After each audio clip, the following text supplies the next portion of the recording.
Bonjour, voilà, merci, bonjour à tous. Tout d'abord, je voudrais remercier les organisateurs.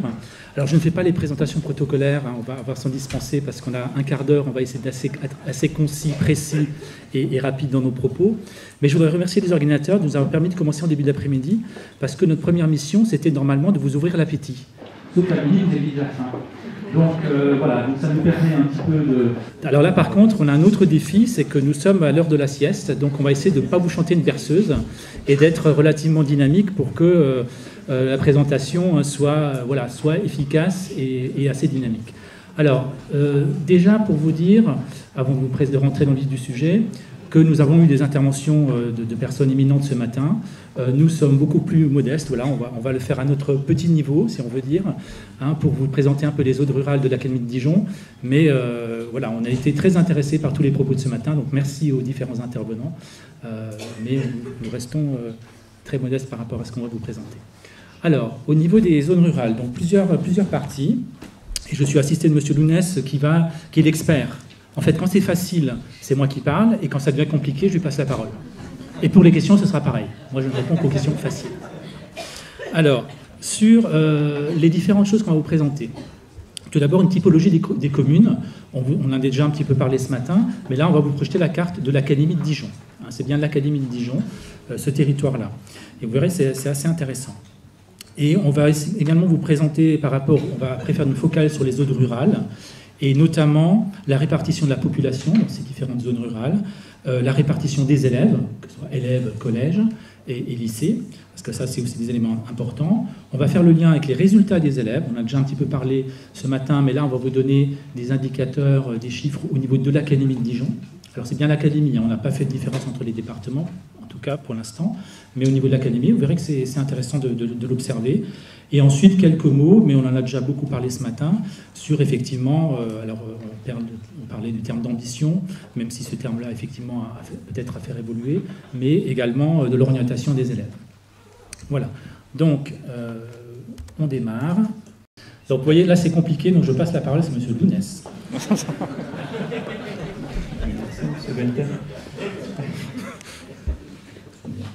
Alors, de toute façon, je vais vous parler d'une typologie qu'on a eue aux journées des services statistiques académiques au mois de juin dernier. Donc, c'est tous les 6 mois, on a des journées avec le ministère, donc l'ADEPE, comme l'a dit Mme Azema, Direction d'évaluation de la prospective de la performance.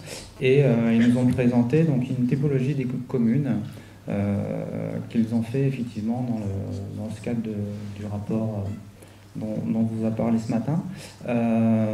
Alors, on ne va pas trop parler donc l'indice d'éloignement, on en parlera un petit peu en conclusion.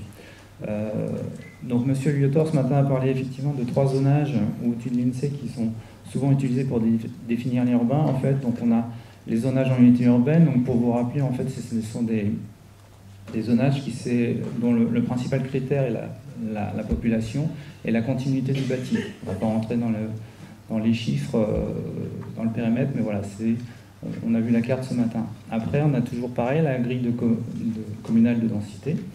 Donc, on regarde la distribution de la population intérieure des communes, population par mètre carré. Et puis, on a un zonage, comme l'a dit toujours M. Liotard, qui a présenté la carte nationale ce matin, un zonage en aire urbaine. Donc, fondé sur une identification de pôles et de leurs aires d'influence basées donc, sur les déplacements domicile-travail des actifs pour aller d'une ville à un village, plutôt d'une ville ou d'un village dans une autre ville. Donc le ministère en fait s'est emparé de ces 3 outils et après un travail un peu d'analyse de données avec aussi des indicateurs scolaires, le nombre de communes qui avaient une école ou le nombre de RPI, on arrive en fait à... Parce que si on cumule tous les zonages cités plus haut, on arrivait à 40 types de communes. Donc là, ils ont réduit le nombre de types de communes à 9. Donc la carte va suivre, va arriver. Alors, dans ces 9, en fait, moi je peux discerner, en fait, on a 3 qui sont urbaines sans équivoque, on va dire. C'est vraiment Dijon, enfin, les grandes villes, et puis leurs proches périphéries. Où unités urbaines dans ces villes, enfin dans ces espaces urbains. 2 sont aussi rurales sans équivoque, c'est-à-dire qu'en fait ils sont vraiment, comme on l'a dit, hein, c'est des espaces ruraux qui ont peu d'influence avec le milieu urbain. Et puis entre les deux, c'est pour ça qu'on on parle de degré de ruralité, c'est entre les deux, on a ce qu'on appelle des bourgs et des villes, pour pas dire des bourgs-villes, dans des espaces. Il fallait que je la fasse celle-là parce que depuis 3 jours, voilà, c'est fait. Donc des bourgs-villes dans des espaces, on a évoqué ce matin, dans des espaces ruraux. Et puis à l'inverse, on a plutôt des villes, des villages qui sont plutôt situés dans un espace rural, mais influencés fortement par les villes. Voilà. Donc je laisse la place. Là, ça va être facile, ça va être une carte. Oui, c'est une carte. Je sais lire les cartes. Alors voilà la carte de l'académie. Alors je vous laisse regarder, parce que je sais que la première chose qu'on fait, c'est on regarde j'habite où. Enfin moi c'est ce que j'ai fait quand je l'ai dit. Et moi je suis. Je vous laisse regarder. Et vous avez ici, voyage, les typologies de communes pour l'académie de Dijon. Alors vous pouvez aussi nous retrouver là, vous voyez, on est en plein milieu du Morvan, donc on est dans la zone verte foncée, c'est ce qu'on appelle le rural éloigné, donc vert foncé et vert clair. Vous avez après les parties urbaines, on a Dijon, urbaine très dense, c'est-à-dire que c'est la seule ville qui est en rouge, si on veut dire, et puis après on a des autres couleurs orange et jaune, donc c'est vraiment de l'urbain. Et puis après, comme le disait M. Bounès, vous avez des bourgs et petites villes qui se trouvent dans des secteurs ruraux, mais qui sont identifiés par rapport aux bâtiments notamment dans ce cas-là. Donc ça vous donne un petit peu, un petit peu la configuration de l'académie. On vous donnera quelques chiffres encore tout à l'heure, et on voit bien cette partie qui traverse en fait l'académie de Dijon, à savoir le Morvan, et puis après on a tout le Châtillonnais, on a une traversée un petit peu de notre territoire, et vous avez aussi des zones d'influence plus urbaines, on va dire. Donc c'est quelque chose qui est quand même assez intéressant de pouvoir voir, parce que justement après toutes les études qu'on peut faire, eh bien, en se basant sur ces typologies-là, ça permet justement d'avoir quelques conclusions. Bien, là on va passer maintenant directement à la partie sur la répartition de la population. Je vais donner la parole à M. Bounès, et en prenant appui sur on va s'occuper surtout du rural. On va oublier la partie urbaine, on va s'occuper notamment des zones vertes, foncées, vert clair, plus précisément. Voilà, donc on a donné quelques chiffres clés sur les données 2018. Donc en nombre de communes, donc il y a 56% des communes qui sont que j'ai appelées en vert, comme ça. Comme je sais que vous êtes un public averti, vous reconnaissez les couleurs. Donc voilà, donc en vert, ça veut dire que on est la 6e académie derrière Limoges. La Corse, c'est Toulouse, c'est un référent. En termes de population, on est à 22% de la population globale, 22, oui, c'est chiffré. 22% qui est en vert. Voilà, donc la seconde académie verte. En plus, on est très écologique derrière Limoges. En nombre d'élèves de premier degré, donc là, comme on a une population relativement âgée, le pourcentage d'élèves de premier degré qui résident dans le vert descend à 19%. Donc on a 27 000 élèves environ sur 140 000. Et donc on est la 5e académie verte, derrière Limoges, Caen, Poitiers et Besançon, mais on se tient... Limoges est vraiment... il est à 28%, mais les 4 autres académies, Caen, Poitiers, Besançon et Dijon, se tiennent dans un mouchoir de poche.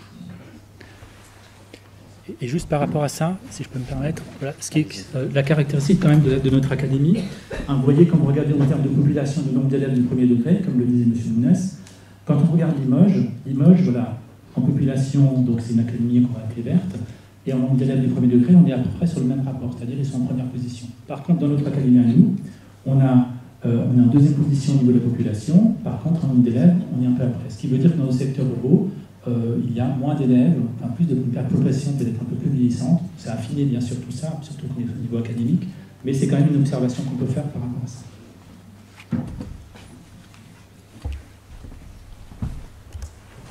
Voilà, donc là, on a la répartition en fait des élèves toujours du premier degré, suivant ces 9 types.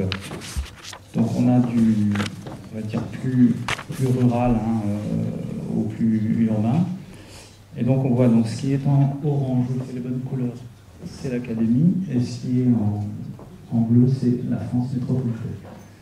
Donc au niveau rural, donc le rural, on a appelé, c'est les quatre, c'est le bleu et le vert en tout.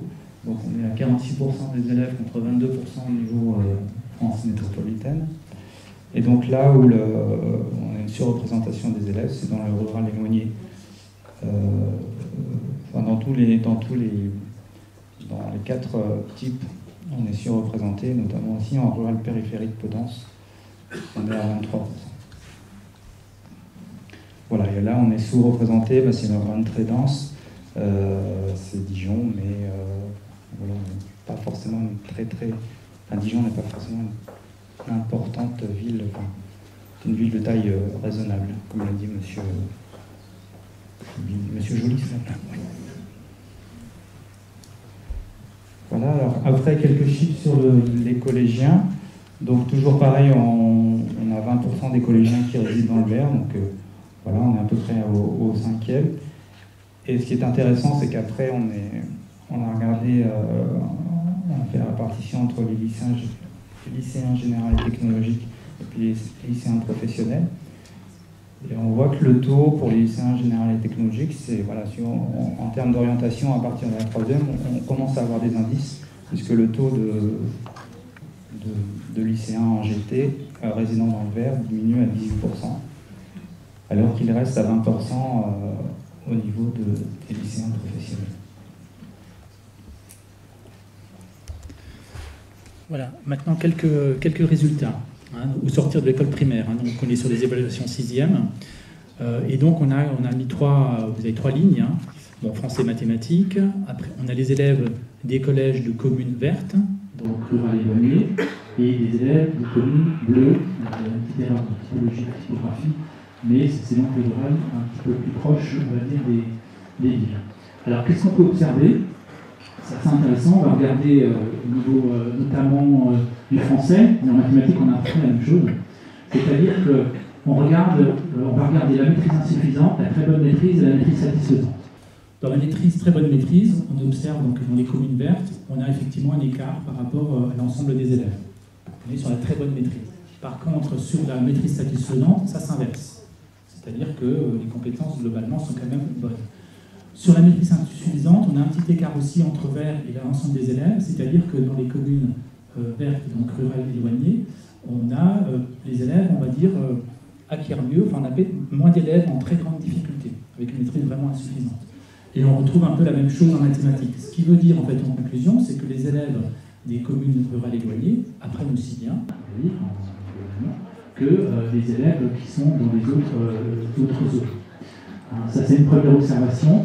Et donc on parle de résultats, mais ça a déjà été dit un peu ce matin. On en a déjà parlé, sauf que là on l'illustre avec des chiffres au niveau académique, tout simplement. Pour le taux de réussite à la fin du collège VNB, pareil, donc ce sont les chiffres académiques, on a les élèves des collèges de communes vertes, 88% de réussite par rapport à l'ensemble des collèges, donc on est légèrement au-dessus. Donc ce qui veut dire qu'à la fin du collège, les élèves donc, de ces communes plus rurales, eh bien, réussissent bien. Voilà, il n'y a pas de problématique particulière, en fait, en tout cas lourde à ce niveau-là. Voilà. Après, évidemment, il faudrait croiser avec d'autres indicateurs. Évidemment, là, on n'applique que ces choses-là. Il faudrait croiser avec les indicateurs PS, les indicateurs sociaux, pour après affiner tout cela. Mais enfin, en tout cas, c'est une observation qu'on peut faire au niveau des résultats. Et on va vous proposer la dernière diapositive, et on s'arrêtera là. Vous voyez, ça va vraiment être un quart d'heure. Alors, en termes de conclusion, on va dire, bien sûr, l'étude était affinée, on a les premiers résultats, on a eu ces éléments il y a quand même peu de temps, donc on est en train de les travailler au niveau académique, Monsieur Lounès, donc on est en train d'exploiter toutes ces manières de calculer. Comme je l'ai déjà dit, il faut croiser avec les catégories socio-professionnelles, qui sont souvent corrélées à la réussite scolaire. Alors, c'est pas dans, c'est à la réussite scolaire, c'est une corrélation. Et après aussi observer des comportements d'orientation et taux de passage effectif post-3e. Donc ça, c'est effectivement, on en a parlé ce matin au niveau national, parce que les observations sont quand même faites à ce niveau-là, c'est qu'effectivement, on a des écarts notamment lié, et là je passerai la parole à M. Lounès pour vous expliquer cet indice d'éloignement. Je sais que Mme Azéma en a touché un mot ce matin, peut-être qu'elle voudra compléter. On a une corrélation, enfin on observe que l'indice d'éloignement a une influence sur les orientations, hein, clairement, entre des collèges, parce qu'on parle d'indice d'éloignement pour les collèges qui ont un indice d'éloignement assez élevé, eh bien on a, on va dire, des taux de passage en seconde générale des technologies moins importants que sur d'autres établissements. Donc ça c'est effectif.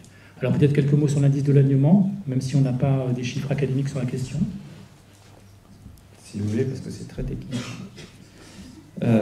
Donc en fait, là on a vu c'est une catégorie, alors M. Guetton a bien parlé de ça. Il y a des critères, et Mme Azéma aussi, il y a des critères, il y a des effets de seuil. Donc voilà, on s'arrête à tant de pourcentage, pourquoi 40%, pourquoi pas 50%, etc. Donc là, ce qu'a fait le ministère, c'est en fait un indice qui est lissé, c'est-à-dire qu'un indice continu. Et en fait, ils ont fait enfin si je peux faire une corrélation, ils ont fait la même chose en fait sur les PCS. Les PCS, on a des catégories, voilà. Et puis, si on sort d'une catégorie, enfin, la frontière est parfois pas nette. Donc en fait, pour les PCS, ils ont fait ce qu'on appelle un indice de position sociale. C'est-à-dire qu'en fait, on donne un score, bon après, quelle que soit sa valeur, mais en fait, on lisse le score. C'est-à-dire qu'on a une distribution plus fine. Là, on fait la même chose sur... on a ces typologies des communes, et puis on utilise en fait d'autres indicateurs, alors que j'ai mis ici là, sous forme continue, des indicateurs. Donc il y a cet aspect rural, mais aussi la densité et la diversité de l'offre scolaire. Donc on calcule en fait des distances, comme l'a dit Mme Azéma, entre le lieu de résidence et la seconde GT. Entre le lieu de résidence et le CAP. Le lieu de résidence et l'ULIS la plus proche, la SECPA la plus proche, etc. Et puis, un troisième type d'indicateur, c'est l'accès aux équipements culturels et sportifs. Et comme ça, faire les statisticiens, ils mettent ça dans une machine, ils secouent très fort, hein, comme dans un bar, et puis ils lancent un beau cocktail, et c'est cet indice d'éloignement qui va servir. Donc, en fait, on a quelque chose de lissé. Alors, là, par construction, sa moyenne est à 0, il y a des chiffres négatifs, des chiffres positifs. Et donc, ça permet en fait de voir pour un collège, parce qu'après, on somme pour les établissements. Alors, pour l'instant, le travail n'a été fait que sur les collèges. Et on regarde si les collèges ont un indice, voilà, d'éloignement par rapport à un peu toute l'offre scolaire qu'ils peuvent avoir autour d'eux. S'ils sont proches d'un autre collège, ou s'ils sont loin d'un lycée général et technologique. Enfin, voilà. Et donc, ce qui est intéressant pour nous, alors ils ont listé, lors de la présentation, toujours en juin, ils ont listé les 500 collèges les plus proches entre eux. Et donc, il y en avait, pratiquement la majorité, c'était Paris, Lyon et Marseille. Les autres, pas. Et par contre, à l'inverse, les 100 collèges les plus éloignés, et c'était, on avait une répartition, on avait à peu près la même carte que tout à l'heure en bleu, là, de difficulté scolaire. On avait cette carte en bleu avec les collèges et puis des espaces de montagne dans les Hautes-Alpes. Et puis le collège le plus éloigné, pour finir en rigolant, c'est un collège de Guyane, où on ne peut accéder pas. Donc voilà, donc ce sont des outils qu'on nous met à disposition, qu'on va commencer, sur lesquels on va commencer à travailler. Donc, voilà. On va mixer ça avec l'UPS, etc., pour essayer de donner des outils. Alors peut-être l'IPS est déjà dans APAE, pour ceux qui connaissent APAE. Et l'indice d'éloignement sera peut-être mis dans APAE bientôt. Voilà, vous concluez. Ma conclusion simple, merci à tous, merci de votre attention. Je n'ai rien à rajouter, sauf si vous avez quelques questions et peut-être des éléments à rajouter de la part de